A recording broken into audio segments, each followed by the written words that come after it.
Direct और inverse proportion का आपको कंसेप्ट होना चाहिए कि डायरेक्ट प्रोपोर्शन क्या का क्या मतलब है और इनवर्स प्रोपोर्शन का क्या मतलब है। डायरेक्ट प्रोपोर्शन का ये मतलब है कि अगर आप एक क्वांटिटी आपके पास है उसकी वैल्यू को आप इंक्रीज करते हो, दूसरी वैल्यू ऑटोमेटिक इंक्रीज हो जाती है। जैसे आप एक शॉप पे जाते हो, आप शॉप पे बस पूछते हो कि जो है चीनी किस तरह है, तो कह रहे थे 100 रुपीज के हिसाब से पर केजी, यानी 1 किलो 100 रुपए की है।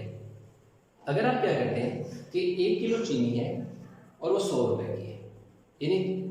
चीनी का जो मैस है और जो उसकी प्राइस है उनके दरमियान क्या प्रोपोर्शन है, क्या रिलेशन है, क्या रेशो है, वो हम मैं आपको एक्सप्लेन करता हूँ। अगर आप 2 किलो लेते हैं, आप उसे कहते हैं मुझे 2 किलो देते हैं, आपने सिर्फ क्या किया, क्वांटिटी बढ़ाई, यानी कि 1 केजी जो था,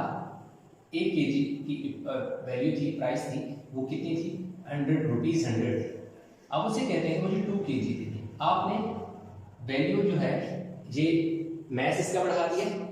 चीनी की क्वांटिटी बढ़ा दी, तो जो उसकी प्राइस है वो ऑटोमेटिक क्या हो जाएगी, बढ़ जाएगी, आपको तो देना पड़ेगा, 200 देना पड़ेगा। आप कहते हैं कि नहीं जी मुझे हाफ केजी दे दे चीनी। अगर आप हाफ केजी लेते हैं तो ये अब ये वाली जो वैल्यू है इसमें आपने डिक्रीज किया, कम की, तो इधर आपके पास पैसे भी कम हो गए ना, यानी 100 के बजाय 50 रुपीज, इसका हाफ किया, वो वैल्यू भी हाफ हो गई। तो ये आपके पास क्या हो गया, डायरेक्ट प्रोपोर्शन हो गई कि एक वैल्यू आपने इंक्रीज की, दूसरी ऑटोमेटिक इंक्रीज हो गई। एक वैल्यू आपने डिक्रीज की तो वो डिक्रीज हो गई। ये एक तरफ आप बढ़ाते हैं, दूसरी तरफ वाली वैल्यू को बढ़ जाती है। एक तरफ वाली वैल्यू कम करते हैं तो दूसरी वाली वैल्यू भी कम हो जाती है। एक वैल्यू कम की, दूसरी वैल्यू भी कम होगी, एक वैल्यू बढ़ाई, दूसरी भी बढ़ाई, तो इसको कहते हैं डायरेक्ट प्रोपोर्शन। डायरेक्ट यानी क्या है, अगर आपने कोई शरारत की, अगर आपके घर से कोई बहन भाई मामा पापा ने आपको कोई थप्पड़, आराम से थप्पड़ मारा, आपको कम दर्द होगा, जोर से मारा तो ज्यादा दर्द होगा, यानी कम फोर्स लगी कम दर्द हुआ, ज्यादा फोर्स लगी ज्यादा दर्द हुआ। Direct proportion. ऐसे ये प्रोपोर्शनैलिटी का साइन होता है। x is directly proportional to y, पहली चीज x ये प्रोपोर्शनैलिटी का साइन है और कह रहे हैं कि डायरेक्ट प्रोपोर्शन है, इसलिए हमने x और y लेके उसके दरमियान में क्या कर दिया, प्रोपोर्शनैलिटी का साइन डाल दिया। पहला काम। दूसरा अपने काम ये करना होता है कि जब आप साइन ऑफ प्रोपोर्शनैलिटी जो है वो हटाते हैं तो आप वहां पर इक्वल लगा के k लगाते हैं, कि आपके पास क्या होता है, कांस्टेंट होता है, यानी कि प्रोपोर्शनैलिटी कांस्टेंट होता है, प्रोपोर्शनल कांस्टेंट होता है, इसकी वैल्यू फिक्स होती है, इसलिए k लगाया। जब आपने ये वाला प्रोपोर्शनैलिटी का साइन हटाया, इक्वल लगाया और साथ प्रोपोर्शनैलिटी का साइन लगा दिया, यानी कांस्टेंट। अब वो कह रहा है कि अगर if x is equal to y is equal, अब कह रहा है कि x इज इक्वल टू अगर हो आपके पास 4.5 और y आपके पास 3 हो, तो क्या कह रहा है कि फाइंड पहली बात N equation connecting x and y। ये हम जब फाइंड करेंगे तो मैं बताऊंगा कि इसका क्या मतलब है। आप हमेशा ये चीज ध्यान में रखें, चाहे आपके पास दो जो वेरिएबल है, दो वेरिएबल के दरमियान प्रोपोर्शनैलिटी का साइन है, दो से ज्यादा वेरिएबल भी हो सकते हैं, उनके दरमियान प्रोपोर्शनैलिटी का साइन भी हो सकता है। आपने हमेशा ये चीज ध्यान में रखनी है कि अगर दो, जैसे यहाँ पे दो वेरिएबल है x और y है, तो पहले स्टेप में आपकी वैल्यू k की निकलेगी, यानी तीन चीजें हैं, एक x है, एक k है, एक y है, तो 1 2 3। अब ये जो दो वेरिएबल है x और y, जो दो वेरिएबल है, इन दोनों की वैल्यू से हमें दे दी, इन दोनों की अगर वैल्यू से हमें दे दी तो इसका मतलब है कि k की वैल्यू मिलेगी। ऐसे क्वेश्चन जितने भी होंगे उनमें पहले स्टेप में आपने याद रखना है कि पहले स्टेप में आपके पास हमेशा k की वैल्यू ही निकलेगी, x y की वैल्यू नहीं निकलेगी, पहले हमेशा आपके पास k की वैल्यू निकलेगी। तो इसलिए जो x है, x की जगह मैं वैल्यू पुट कर दूंगा, दैट इज 4.5, इक्वल का साइन मैंने ऐसे लगा दिया, k को मैंने फाइंड करना है, k इस तरह आ गया, y की जगह मैंने क्या पुट कर दिया 3। अब यहाँ पे क्योंकि कांस्टेंट ये पॉइंट पे वैल्यू है तो इसलिए क्या आ जाएगा, पॉइंट खत्म नहीं करता, मैं ऐसे लिख देता हूँ क्योंकि ये खुद ही खत्म हो जाएगा। अब ये जो चीज मल्टीप्लाई हो रहा है, नीचे आके डिवाइड हो गया और दूसरी तरफ मेरे पास k आ गया, k को मैं इस तरफ लिख देता हूँ। अब इसको मैं डिवाइड करता हूँ, 3 1 3 3 5 15 1.5, कैसे 1.5 आया, ये मैं यहाँ पर डिवाइड करके भी आपको एक्सप्लेन कर देता हूँ। 3 1 3, ये 3 4 में से 3 गया 1 पॉइंट ऊपर आ गया, ये ऐसे नीचे आ गया, और 3 5 15 1.5 तो इस तरह 1.5 के की वैल्यू मेरे पास 1 पॉइंट क्या आ गई 5 आ गई। अब पहला जो पॉइंट है, जो पहले पॉइंट की बात करता है, पॉइंट नंबर 1 में क्या कह रहा है, an equation connecting x and y, equation connecting x and y, ये आपके पास इक्वेशन 1 है, एक्स लिखो, इक्वल का साइन है, इक्वल का साइन डाल दिया, के की जगह लिखने की 1.5, आगे वाई, हर स्टेप में जितने भी क्वेश्चन हैं उसमें आपने ये चीज लाजमी करनी है, ठीक है, क्या कि जो आप एक्स के की वैल्यू फाइंड करोगे, के की वैल्यू फाइंड करने के बाद आपने जिस जो इक्वेशन है उसमें वैल्यू पुट कर देनी है, तो पहला पॉइंट आपका निकल है। यहां तक आई होप ये चीज समझ आ गई। अब नंबर 2 में क्या कह रहे हैं, 2 में जरा वेरिएबल की वैल्यू चेंज करेगा और कह रहा है कि किस तरह वेरिएशन आएगी, कह रहा है फाइंड करने हमें क्या करना है, कह रहा है कि एक्स की वैल्यू फाइंड करो, वाई की कह रहा है कि मैं आपको 6 दे रहा हूं, ये 6 पहले कितनी बार दे रहा था 3, अब डबल कर दिया, और के की वैल्यू हमें पता है कि हमारे पास 1.5 है, फ्रॉम इक्वेशन 1 आप लिखोगे फ्रॉम इक्वेशन 1, ये वाली इक्वेशन आप ले रहे हो, x इज इक्वल टू के वाई, x हमने क्या करना है फाइंड करना है, तो x इसी तरह आ जाएगा, इक्वल का साइन इस तरह आ जाएगा। अब आपके पास क्या है, k की जगह आपके पास क्या है 1.5, यानी कि मैंने 1.5 पुट कर दिया, y की जगह देखो मैं क्या पुट करूंगा कि 6 पुट करूंगा, ठीक हो गई, ये ब्रैकेट डाल दे। अब देखें जब आप 1.5 को 6 से मल्टीप्लाई करते हो, 6 5 से 30, 30 का लगेगा 0, 3 चला जाएगा, कैरी 6 1 जा 6, 6 प्लस 3 9, 9.0, तो x की वैल्यू हमारे पास कितनी आ जाएगी 9 आ जाएगी, यानी x की वैल्यू हमारे पास कितनी आ जाएगी 9 आ जाएगी। अब आपने देखना है यहाँ पर कि डायरेक्ट, जैसे मैंने शुरू में बताया कि डायरेक्ट किस तरह होता है, अब यहाँ पर बड़ा एक जबरदस्त किस्म का कंसेप्ट है। जैसे मैंने क्या कहा था कि 1 किलो चीनी अगर 100 की है तो 2 किलो चीनी कितनी हो जाएगी 200 की हो जाएगी, 200 की हो जाएगी, यानी एक केजी की जगह मैंने 2 केजी किया तो दूसरा 100 की जगह 200। अब देखो जहाँ पे y की वैल्यू कितनी है 3, इधर उसने डबल कर दी 6 कर दी, अगर y की वैल्यू डबल की है तो x की भी डबल हो जाएगी, x की यहाँ कितनी थी 4.5, तो 4.5 और 4.5 क्या होता है 9 होता है, यानी 4.5 को डबल करो तो 9 बनता है। x की वैल्यू को y की वैल्यू को डबल किया तो x की वैल्यू भी डबल आ गई, डायरेक्ट प्रोपोर्शन है ना, ये आपको देखो ये चीज समझ आ रही है कि एक चीज बड़ी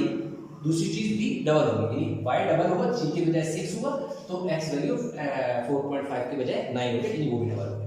तो पार्ट 2 भी हो गया हमारे पास। अब हम चलते हैं जी पार्ट 3 की तरफ। पार्ट 3 में क्या कहेगा, डेफिनेटली उसने x की वैल्यू दे दी होगी, x की वैल्यू 12 देगी और y की कह रहा है कि ये फाइंड करें, k की वैल्यू हमें पता है जी 1.5 है। अब हम यहाँ लिखेंगे फ्रॉम इक्वेशन 1, फ्रॉम इक्वेशन 1, कौन सी इक्वेशन, ये वाली, मैं यहाँ दोबारा x इज इक्वल टू के वाई,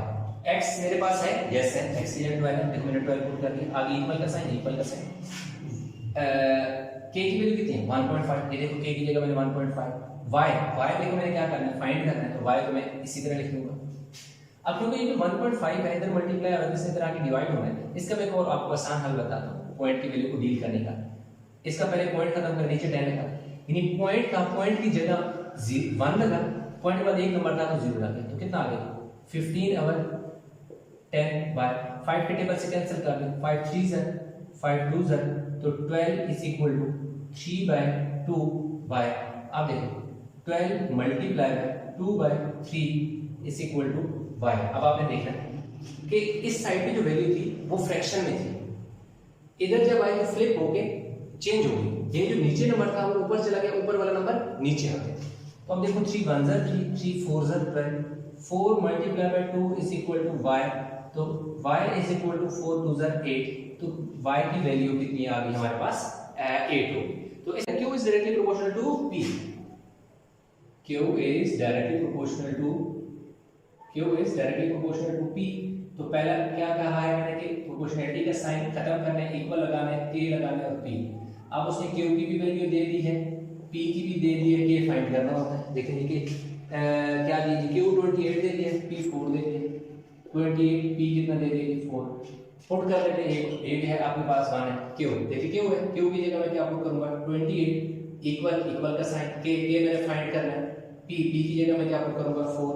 अब क्योंकि ये 4 मल्टीप्लाई हो रहा है, इसी तरह के क्या हो जाना है, डिवाइड हो जाना है, 4 इज इक्वल टू के। अब 4 7 सा 28, तो के को मैं इधर लिख दे दूंगा प्रॉपर सीक्वेंस में, के की वैल्यू मेरे पास 7 आ गई। अब उसमें क्या करेंगे, express Q in terms of P, जैसे मैंने आपको क्या कहा जब आप के की वैल्यू फाइंड करते हो तो इक्वेशन में पुट कर देते हैं, तो के इज इक्वल टू पुट करें के की जगह 7 पी, पहले का आंसर आपके पास आ गया। नंबर 2 पे क्या कहेगा, क्यू फाइंड करना है, कह रहा है कि क्यू फाइंड करो, पी जो है पी को कह रहा है मैं आपको दे रहा हूं मुझे 5 दे दिया, के हमने खुद फाइंड किया हुआ है 7 है, हम लिखेंगे जी फ्रॉम इक्वेशन 1, कौन सी इस वाली इक्वेशन क्या है, क्यू इज इक्वल टू के पी है, क्यू की जगह उसने कितना दे दिया, क्यू फाइंड करना है, क्यू इस तरह लिखो, के कितना दे दिया, के 7 दे दिया, 7 पुट कर दो, पी कितना दे दिया 5, देखो 5 पुट कर दिया, तो क्यू की वैल्यू कितनी आ जाएगी,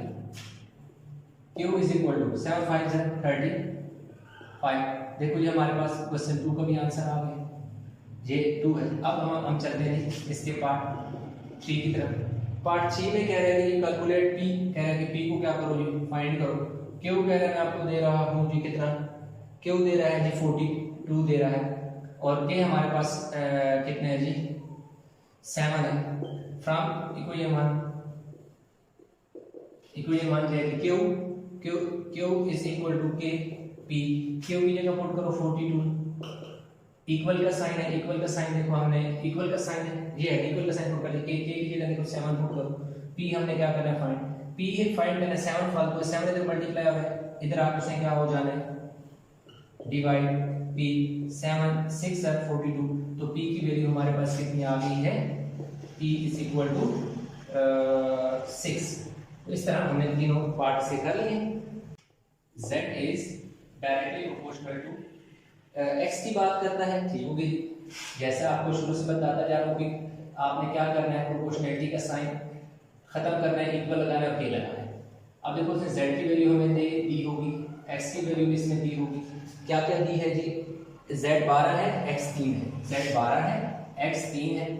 वैल्यू पुट कर दो, z है z की जगह 12, के फाइंड करना है, x की जगह क्या पुट करो 3, 12 मल्टीप्लाई हो रहा है, डिवाइड होगा के को इधर लिखो 3 4 12, के की वैल्यू क्या आ गई 4। अब आगे कह रहा है कि ये वाला डिफरेंट क्वेश्चन है, इसमें वो नहीं पूछा कि कनेक्टिंग इक्वेशन वाला, तो आपने पुट नहीं करनी, जैसे मैंने पिछले वाले क्वेश्चन में ना जो ओरिजिनल इक्वेशन थी इस जगह मैंने z इज इक्वल टू के की जगह मैं 4 पुट कर दूं तो x, ये पिछले वाले क्वेश्चन में मैं ये वैल्यू इस पहली वाली इक्वेशन में पुट करता था क्योंकि उसने पूछी हुई थी, यहाँ उसने नहीं पूछा तो पुट भी नहीं करते। अब वो सिंपल कह रहा है कि find the value of x, कह रहा है फाइंड करो x फाइंड करो, और z कह रहा है कि मैं आपको 18 दे रहा हूँ, यानी z 12 के बजाय 12 की बजाय अगर मैं 18 कर दूं तो x क्या होगा, k तो हमारे पास है, k हमने भी फाइंड किया 4। अब हम लिखेंगे जी फ्रॉम इक्वेशन 1, यानी इक्वेशन 1 को हम ले रहे हैं, that is z is equal to kx, z की जगह कितना है 18 है, z की जगह 18 आ गया, इक्वल का साइन इसी तरह, k की जगह देखो 4, x हमें फाइंड करना है, ठीक है, थोड़ा स्लो, अक्सर स्टूडेंट कहते हैं इस तरह बहुत ज़्यादा तेज़ी से समझाते हैं, वैसे वीडियो की स्पीड स्लो भी की जा सकती है, तेज़ भी की जा सकती है, मेरी थोड़ी आदत जल्दी जल्दी समझाने में, चलिए कोशिश करता हूँ कि स्लो समझने की कोशिश हो। अच्छा, वैल्यू 18 और 4 इज इक्वल टू x, 4 था मल्टीप्लाई का डिवाइड हो गया, 4 का टेबल 16 पे तो नहीं 18 पे तो नहीं जाता, तो 2 2 ज़ा 2 9 ज़ा 9 और 2 इज इक्वल टू x, आप 9 को डिवाइड करो 2 से, 2 4 ज़ा 8, 2 4 ज़ा 8, 1 बचा, आप चाहो तो x इज इक्वल टू 4 1/2 लिख लो, या आप ऐसे लिख सकते हो, ऊपर पॉइंट लगाओ, नीचे इज इक्वल टू 5 ज़ा 10, तो x इज इक्वल टू 4.5, आप चाहो तो ऊपर वाला लिख लो, चाहो तो नीचे वाला लिख लो।